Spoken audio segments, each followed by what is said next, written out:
அனைவருக்கும் வணக்கம். நம்ம இன்னைக்கு பார்க்க போற வீடியோ தமிழர் கலைகள், அதாவது 11th எத்திக்ஸ் புக்ல இருக்கக்கூடிய 4th லெசன்.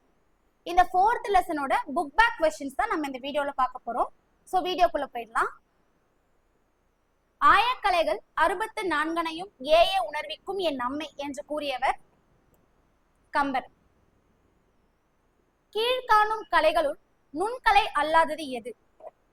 பரதக்கலை. நூலோர் சிறப்பின் முகில்தோய் மாடம் என்று கூறியவர் இளங்கோவடிகள்.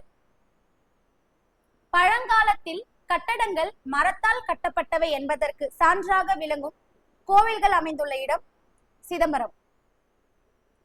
முதலில் மகேந்திரவர்மனால் அமைக்கப்பெற்ற குடவரை கோயில் மண்டகப்பட்டு. பின் வருவனவற்றுள் இந்திய கோவில் கட்டிடக்கலை பணியை சாராதது எது? காந்தார கலை. பொறுத்துக.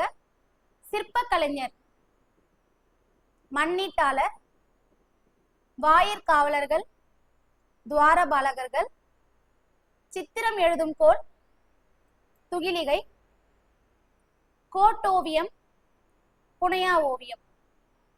அப்ப ஆப்ஷன் ஏ 2413 தான் ரைட் ஆன்சர். பல்லவர்கள் கால குடைவரை கோயில் இடம்பெறாத ஊர் எது? பிள்ளையார்பட்டி. தென்னகத்து எல்லோரா என அழைக்கப்படும் கோவில் அமைந்துள்ள இடம் கழுகுமலை. தென்னகத்து மேரு என அழைக்கப்படும் கோவிலை கட்டியவர் ராஜராஜ சோழன். கீழ்கண்டவற்றுள் பொருந்தாத இணை எது? சோழர்கள் தஞ்சாவூர் சரி, பல்லவர்கள் காஞ்சிபுரம் சரி, பாண்டியர்கள் மதுரை சரி, நாயக்கர்கள் புதுக்கோட்டை. இது தவறான விடை. அப்ப இதுதான் பொருந்தாத இணை. கீழ்காண்பனவற்றுள் சரியான விடை குறிப்பை தேர்ந்தெடுக்க. முதலாம் ராஜராஜ சோழன் பிரகதீஸ்வரர் கோவில். முதலாம் ராஜேந்திர சோழன் கங்கை கொண்ட சோழபுரம். சோ அப்ப ஃபர்ஸ்ட் ரெண்டு வந்துட்டு ராங் தான். மூன்றாம் குலோத்துங்கன் திரிபுவனம் கம்பகரேஸ்வரர் கோவில் சரி, விஜயாலய சோழன் நார்த்தாமலை கோவில் சரி. அப்ப 3-4 தான் சரி. முல்லை நிலத்தவரின் முதன்மை இசைக்கருவி எது? வேங்குழல். கீழ் வருவனவற்றுள் பொருந்தாததை கண்டறிக. ஓவிய வல்லோ டிராயிங் ஆர்டிஸ்ட தான் சொல்லுவாங்க. கைவினைஞர் இவங்களையும் டிராயிங் ஆர்டிஸ்ட தான் சொல்லுவாங்க. கண்ணூல் வினைஞர் இவங்களையும் டிராயிங் ஆர்டிஸ்ட் தான் சொல்லுவாங்க. இந்த வட்டிகை செய்தின்றது நம்ம டிராயிங், அதாவது பெயிண்ட் பண்றதுக்கு பிரஷ் மாதிரி யூஸ் பண்ணுவோம்ல, அதுதான். சோ அப்ப இதுதான் வந்து பொருந்தாதது. 7 இசைகளில் டேஷ் என்னும் இசையை இசை வளர்ச்சிக்கு ஆதாரமானது. தாரம். பொருத்தமான இணையை தேர்ந்தெடுக்க. பாண்டரங்கம் முருகன் அவுணரை வென்ற போது ஆடிய ஆடல் தவறு.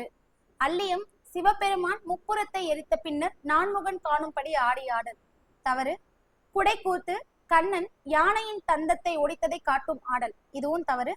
துடி சூரபதுமனை வென்ற பிறகு கடலினை மேடையாக கொண்டு முருகன் ஆடிய ஆடல், இது சரி.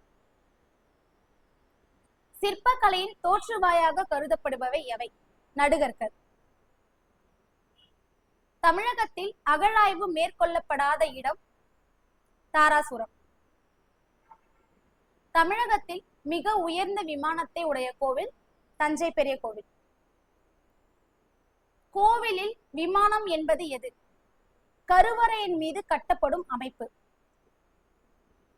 கற்றளி என்பது எது? கருங்கற்களால் கட்டப்பட்ட கட்டடம். இந்தியாவின் ஒரே கல்லால் ஆன மிகப்பெரிய நந்தியின் சிற்பம் அமைந்துள்ள இடம் லெபாக்ஷி.